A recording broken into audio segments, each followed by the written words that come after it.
That is where my imagination yearns to venture.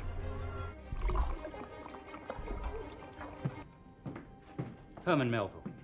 A prosperous voyage. Then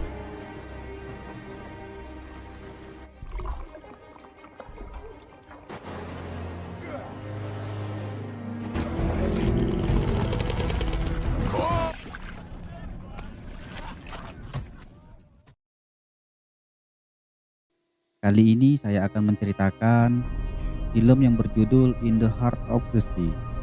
Film ini dirilis pada tahun 2015 dan diangkat dari kisah nyata, tepatnya pada tahun 1820, tentang ekspedisi pencarian bahan bakar minyak yang didapatkan dari dalam ikan paus, di mana saat itu ikan paus sangat berlimpah di lautan, sementara bahan bakar bumi belum ditemukan.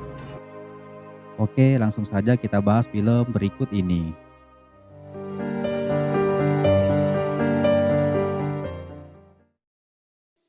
Pada tahun 1850, di suatu wilayah pesisir, di sana ada seorang penulis novel terkenal bernama Herman Melville, di mana ia berniat untuk menemui Tom Nickerson, karena Tom adalah salah satu korban yang selamat dari tragedi tenggelamnya kapal perburuan ikan paus yang tenggelam di tengah samudera.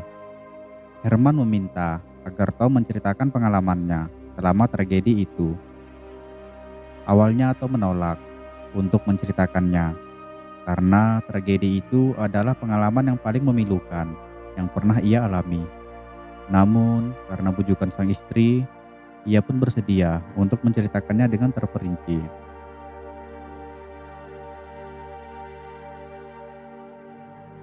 Saat Nickerson masih muda, di wilayah tempat tinggalnya terdapat seorang pria bernama Owen Sessis.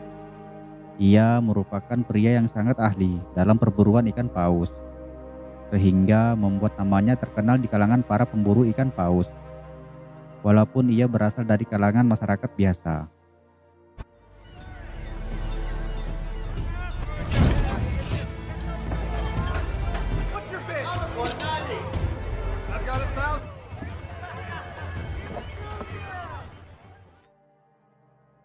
Saat itu, Owen pergi ke kantor pelayaran.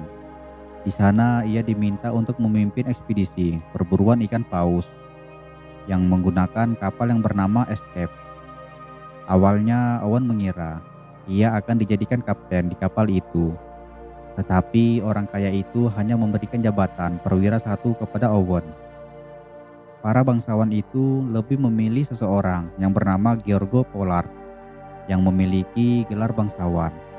Awalnya Owen menolak untuk melakukan ekspedisi itu, tetapi para bangsawan itu menjanjikan gaji yang tinggi kepada Owen dan akan mendapatkan jabatan kapten di perburuan selanjutnya, dengan syarat mereka harus mendapatkan minyak ikan paus setidaknya 2.000 barel. Akhirnya Owen pun setuju untuk melakukan ekspedisi itu. Setibanya di rumah, Owen berdebat dengan istrinya. Istrinya tidak mengizinkan Owen dalam perburuan itu, dikarenakan saat itu istrinya sedang hamil muda. Sementara ekspedisi itu bisa memakan waktu berbulan-bulan, bahkan bertahun-tahun lamanya. They didn't have me on board. For himself. He was a dreamer, Owen. Dirt, and that's not gonna happen, Peggy. Those are your father's words. You're married to Wellman. Tetapi Owen terus membujuk istrinya dan berjanji ia akan pulang lebih awal. Dan akhirnya istrinya pun mengizinkannya. Singkat cerita, hari keberangkatan pun tiba. Saat itu Owen menjabat sebagai perwira kelas 1, sementara jabatan kapten dipegang oleh George Pollard, keturunan bangsawan yang belum berpengalaman. Sementara Tom yang berusia 14 tahun hanya sebagai awak kapal biasa. No, but all the other ships have already crewed.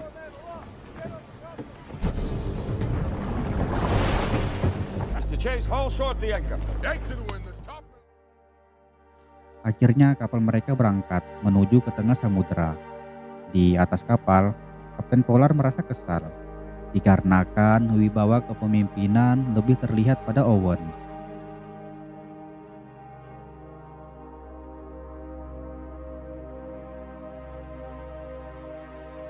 Di pelayaran itu, terlihat Owen menyapa para awak dan memberitahukan aturan dalam perburuan nanti. Dan untuk pertama kalinya, Owen menyapa Tom Nickerson dan menyuruhnya naik ke dek kapal, lalu mengetes keberanian Tom.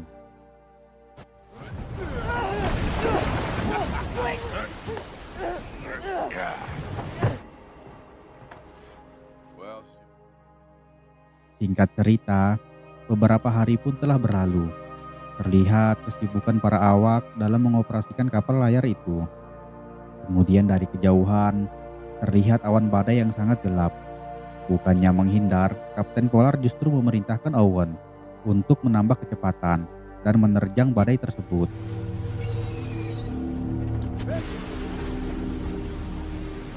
grab the shroud! Get to windward and hold on! Set off, Mr. Lawrence! It's too late! Di tengah badai yang sangat dahsyat, terjadi perselisihan antara Kapten Polar dan Owen. Saat itu, Kapten Polar mengarahkan kapal di jalur yang salah, sehingga membuat kapal terhempas gelombang dan hampir saja tenggelam.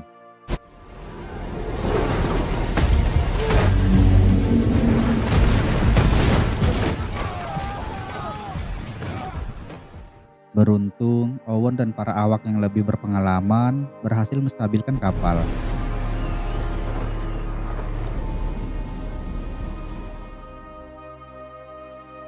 Setelah badai berlalu, Owen dipanggil Kapten Polar ke ruangannya.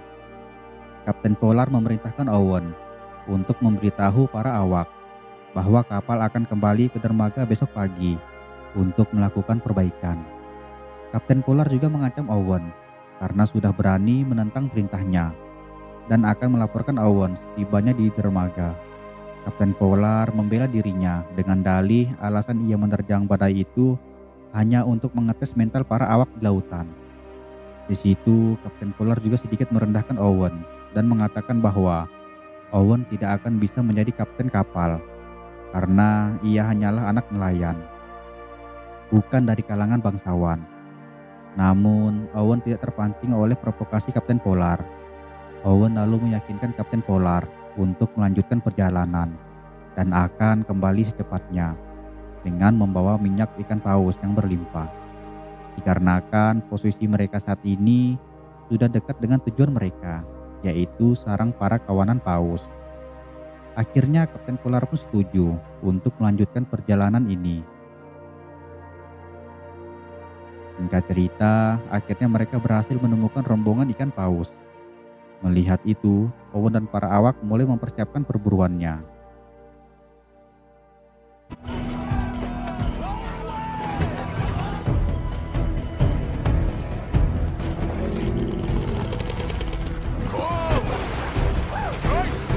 Track them back!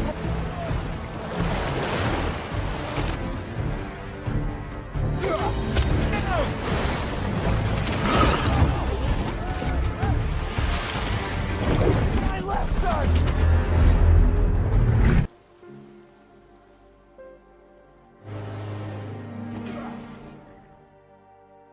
Akhirnya mereka pun berhasil menangkap seekor paus yang lumayan besar. Di malam harinya, para awak sibuk mengambil minyak di dalam perut ikan paus itu, yang mana minyak itulah yang akan dijadikan bahan bakar dan dijual dengan nilai tinggi. Saat minyak itu mulai habis, Owen memerintahkan Tom untuk masuk ke dalam bangkai perut ikan paus itu untuk mengorek sisa-sisa minyak yang masih ada. Saat itu minyak yang mereka dapatkan belum seberapa. Akhirnya mereka pun terus berlayar memburu ikan paus hingga tak terasa 1 tahun pun telah berlalu. Saat itu kapal mereka berada di Samudra Pasifik. Karena mereka telah berlayar cukup lama, mengakibatkan persediaan makanan sudah mulai menipis, membuat mereka memutuskan untuk berlabuh di Ekuador untuk mengisi ulang persediaan makanan. That Speak English.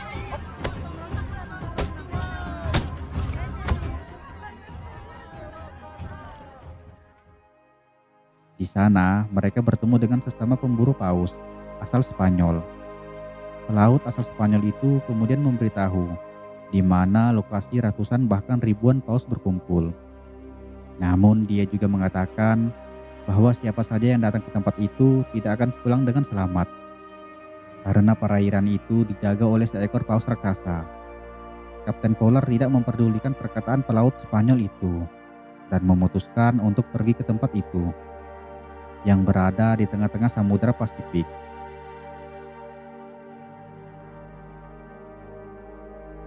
Singkat cerita, setelah 14 bulan mereka berlayar, akhirnya mereka berhasil sampai ke lokasi yang dituju.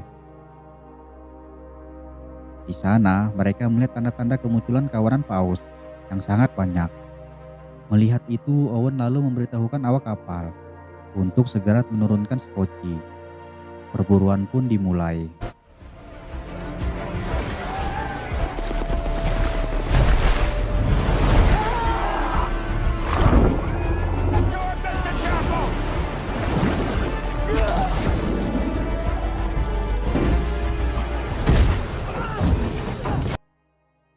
Ketika mereka mencoba menombak ikan paus itu secara acak, tiba-tiba saja perahu mereka seperti menabrak sesuatu. Dan benar saja, akhirnya monster ikan paus yang sangat besar pun muncul dan membalikkan sepuci mereka.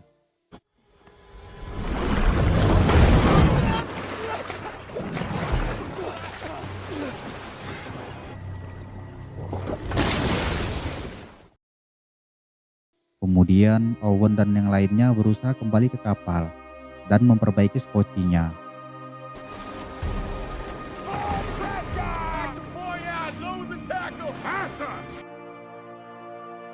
Sementara Kapten Polar dan beberapa awak lainnya masih sibuk memburu ikan paus. Ketika Owen sedang memperbaiki skoci, tiba-tiba saja ikan paus putih itu menyerang kapal mereka, sehingga membuat kebocoran pada lambung kapalnya.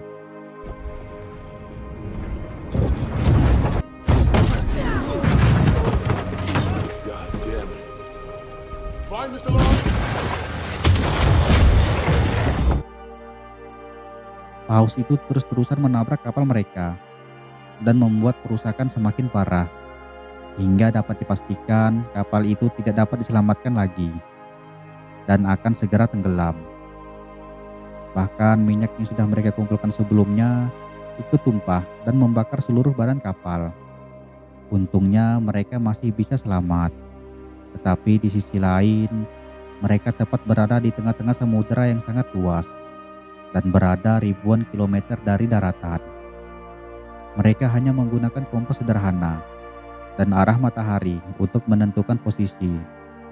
Dan saat itu, pulau terdekat adalah Pulau Ester yang berjarak 7.500 km.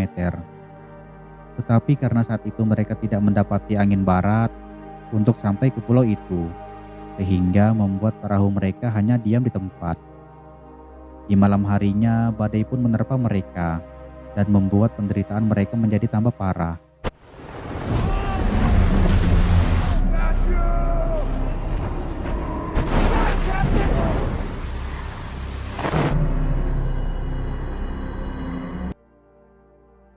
Untunglah mereka semua berhasil selamat dari terpaan badai itu. 34 hari sudah mereka di atas sepuci, membuat bekal makanan mereka semakin hari semakin menipis. Lalu tiba-tiba salah satu awak melihat pulau yang ada di hadapannya. Dia langsung berteriak memberitahukan apa yang dilihat. Mereka kemudian menuju pulau itu. Tetapi sesampainya di sana,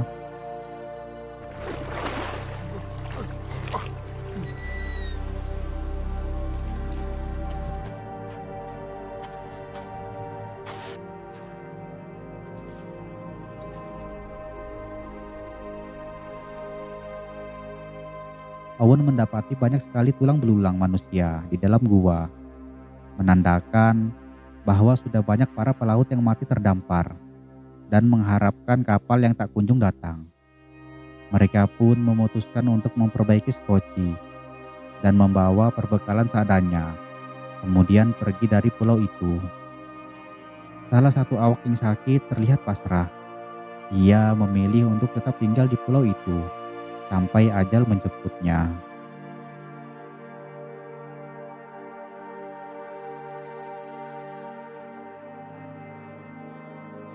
Kapten Polar dan Owen menggunakan sekuci yang berbeda.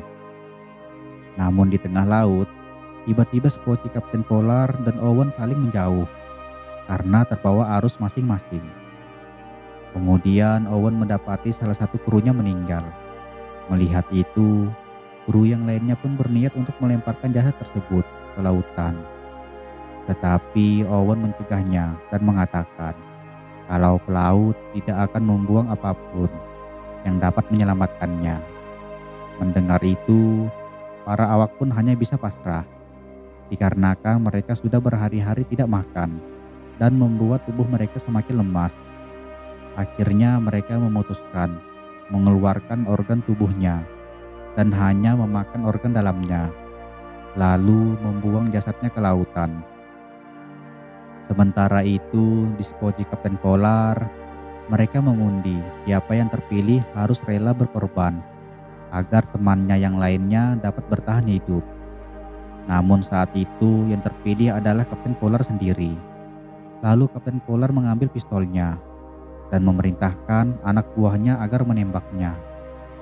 Tetapi anak buahnya menolak dan mengatakan bahwa mereka membutuhkan kapten di kapal ini. Lalu kemudian anak buahnya mengorbankan dirinya agar kapten beserta awak lainnya bisa selamat.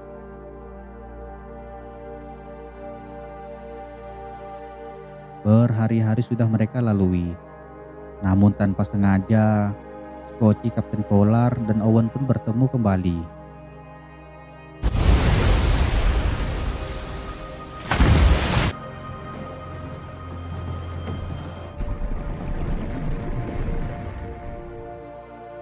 Dan di saat itu juga paus putih raksasa itu muncul. Dan ternyata paus itu telah mengikuti mereka sampai saat ini.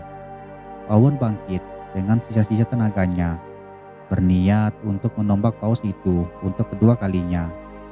Namun seketika Owen merasa iba dengan ikan paus itu.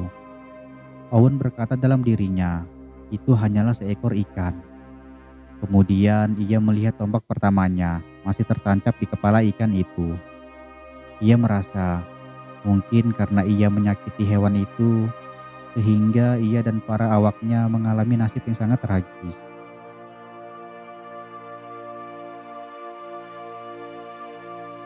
Sembilan 90 hari mereka terdampar di lautan.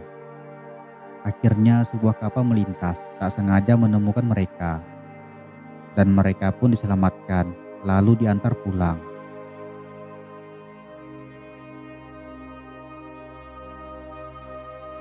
Setibanya di pelabuhan, orang-orang di sana menatap mereka, seolah-olah mereka telah bangkit dari kematian. Dikarenakan Kapten Polar, Owen, dan para awak lainnya telah hilang bertahun-tahun lamanya. Kemudian, dari kejauhan Owen melihat istri yang sangat dicintainya.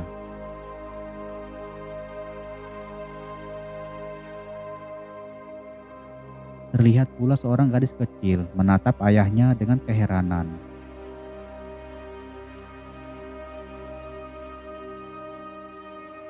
Owen dan Kapten Polar kemudian dipanggil menghadap para pengusaha kaya yang mengadakan ekspedisi itu.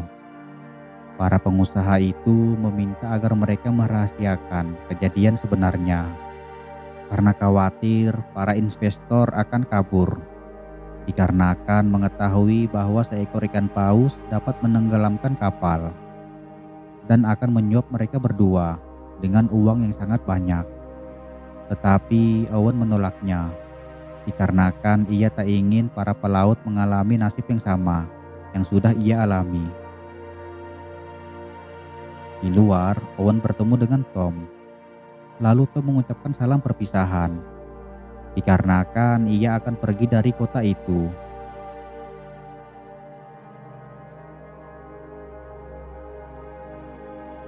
Singkat cerita, saat persidangan dimulai, hanya Kapten Polar yang menjadi saksi. atas kejadian yang mereka alami. Tanpa diduga, Kapten Fuller berkata jujur pada persidangan itu.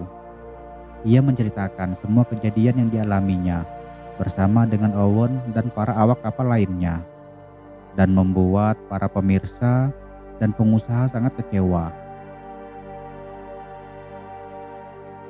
Sementara Owen sejak saat itu memulai aktivitas barunya bersama kapalnya sebagai pedagang. Atas pengalaman nyata yang diceritakan Tom Nickerson, akhirnya novel yang dibuat Herman Melville yang berjudul Moby Dick akhirnya tercipta.